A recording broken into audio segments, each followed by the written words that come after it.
గత ఏడాది జూన్లో అంతరిక్షానికి వెళ్లిన Sunita Williams, Butch Wilmore technical problems వల్ల ఇప్పటి వరకు భూమి మీదకి తిరిగి రాలేదు. మార్చి 19న వీళ్ళిద్దరిని అంతరిక్షం నుంచి తీసుకువచ్చే బాధ్యత ట్రంప్ ఎలాన్ మస్క్ కు అప్పగించారు. నెలల తరబడి అంతరిక్షంలో ఉన్న వీరు భూమి మీదకు వచ్చాక కొన్ని ఇబ్బందులు ఎదుర్కోవాల్సి ఉంటుందని శాస్త్రవేత్తలు చెబుతున్నారు. ఆ ఇబ్బందులు ఏంటి, ఆరోగ్యపరంగా ఎలాంటి సమస్యలు వస్తాయి మొదలైన విషయాలు ఈ వీడియోలో తెలుసుకుందాం. బోయింగ్ స్టార్ లైనర్ లో 10 రోజుల మిషన్ కోసం స్పేస్ కు వెళ్లిన సునీత వెల్మోర్ థ్రస్టర్ సమస్యల కారణంగా 8 నెలలుగా అక్కడే ఉండిపోయారు.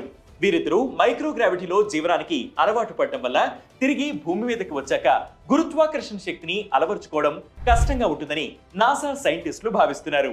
భూమి మీదకు వచ్చాక శరీరం అంతా బరువైన భావన కలుగుతుందని, పెన్సిల్ లేపిన వ్యాయామం చేసిన ఫీలింగ్ వస్తుందని వివరించారు. Cellular clustering, degeneration of cartilage వల్ల ఆర్థరైటిస్ వచ్చే అవకాశాలున్నట్లు యూరోపియన్ స్పేస్ ఏజెన్సీ చేసిన అధ్యయనంలో వెల్లడైంది. మైక్రోగ్రావిటీలో శరీరంలో ఉండే ద్రవాలు పైకి వెళతాయి కాబట్టి ముఖం ఉబ్బినట్లు కనిపిస్తుంది. భూమి మీదకు వచ్చాక అవి నార్మల్ గా ప్రసరించడానికి సమయం పడుతుంది. ఫలితంగా కాళ్లవాపు, ఎముకల సాంద్రత తగ్గడం, కండరాల క్షీణత వంటి తీవ్రమైన సమస్యలు ఎదుర్కోవాల్సి ఉంటుంది. స్పేస్ లో శరీర బరువును కండరాలు మోయవు కాబట్టి అవి బలహీనపడతాయి.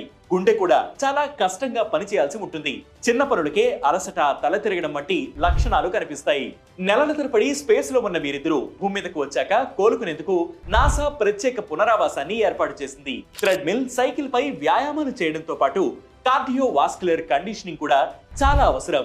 న్యూరోలాజికల్ థెరపీ, ఎముకలను పటిష్టం చేసేందుకు కాల్షియం, విటమిన్ డి అధికంగా ఉండే ఆహారం అందించడం ద్వారా ఇద్దరిని సాధారణ స్థితికి తీసుకురావాలని నాసా భావిస్తోంది.